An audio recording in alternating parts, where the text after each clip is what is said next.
Of course, I've also had the opportunity to discuss Brexit while I've been here. I held good meetings with President Tusk, Prime Minister Conte, Chancellor Merkel, Prime Minister Rutte, President Juncker and the Taoiseach. There's still more to do, and my team will be in Brussels tomorrow working on the legally binding assurances that the UK Parliament needs in relation to the backstop. But what I've sensed in all of my conversations with my fellow leaders here, both here in Sharm el-Sheikh and in recent days, is a real determination to find a way through which allows the UK to leave the EU in a smooth and orderly way with a deal. Thank you. Now I'll take some questions. Robert?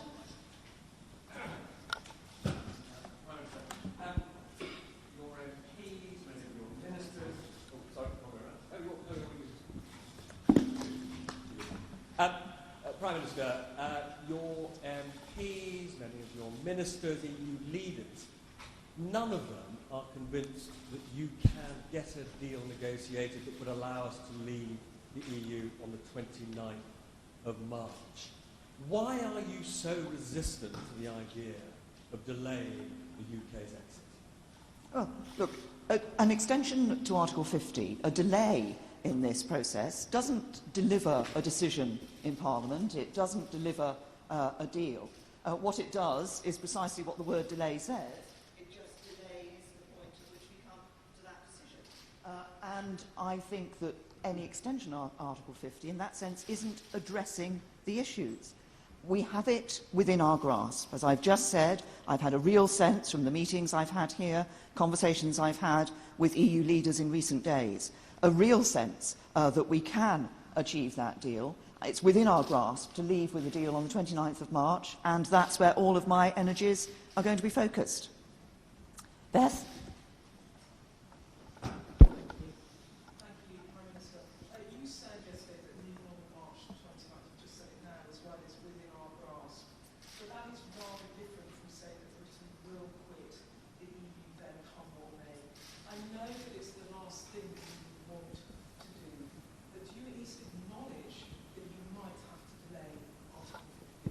Look, what we're working for is to deliver what Parliament asked us to do, which was to address the issue that they had a concern about in relation to the backstop. We're doing that. We're working with the European Union on that, with the Commission. We've had constructive meetings over the last week. My team will be back in Brussels tomorrow, continuing those discussions. As I say, I believe it is within our grasp to leave with a deal on the 29th of March, and I think that's where all our energies should be focused. Any delay is a delay. It doesn't address the issue. It doesn't resolve the issue. I think there is, as I say, the opportunity to leave with a deal on the 29th of March, and that's what we're going to be working on. Can I take Laura Hughes? Prime Minister, you're going to have this meaningful vote on the 12th. Would it not actually be helpful if the Cooper-Letwin amendment was in place to encourage your colleagues in the ERG to vote for your deal on the 12th, as opposed to risking a vote in favour of extending Article 50 on the 13th? And can I also ask, do EU leaders need to approve your revised deal before there's a meaningful vote in Parliament, or can Parliament vote for your deal, allowing EU leaders to then approve it? On the procedural point, it is possible to do it either way. And I'm working, as you know, to ensure that we have that vote before, the meaningful vote, by the 12th of March, which is what I said yesterday. So just to confirm that, it's another meaningful vote by the 12th of March. And I hope that at that point, MPs have said that they want to leave with a deal, and I hope that at that point, that vote is the moment when Parliament does come together and agrees to deliver the verdict of the British people. That's what this is about. It's about delivering the verdict of the British people. And I think at that point, it's important that MPs look at the decision that is in front of them, and the decision as to whether to deliver on the result of the referendum, and to do that in a smooth and orderly way, to do that with a deal. Jason? Thank you. Jason Groves from the Daily Mail. We know that some of your ministers want to vote for Vet Cooper's amendment on Wednesday. Will they have to resign to do that, or could, in the extraordinary circumstances we're in, could they somehow remain in government and vote against government policy? Look, first of all, we haven't actually laid the motion for Wednesday yet. We haven't had amendments to that motion. We don't know what amendments are going to be selected for debate in the debate on Wednesday.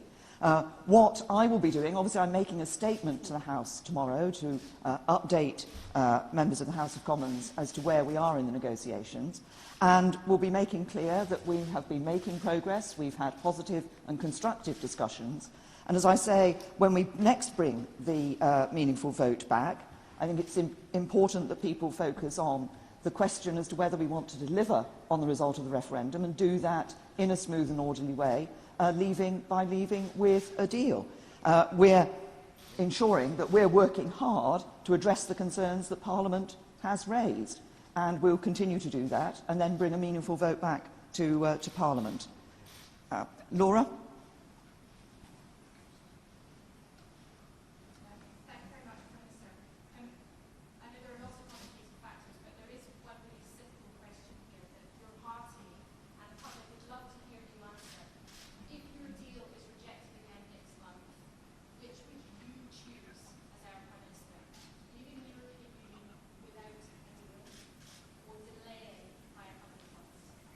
And I'm clear that what I'm working for is to ensure that we get a deal negotiated with the European Union that addresses the concern of Parliament, such that Parliament votes for that deal and we're able to leave with a deal.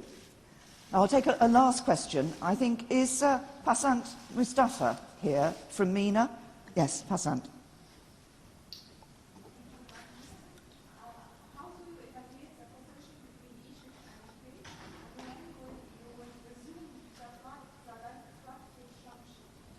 Well, thank you. First of all, I'd like to say thank you to President Sisi and the Egyptian people for the very warm hospitality that we've all been shown here over the past 2 days, but also for hosting what I believe has been a very valuable summit, the first summit of its kind, and very important.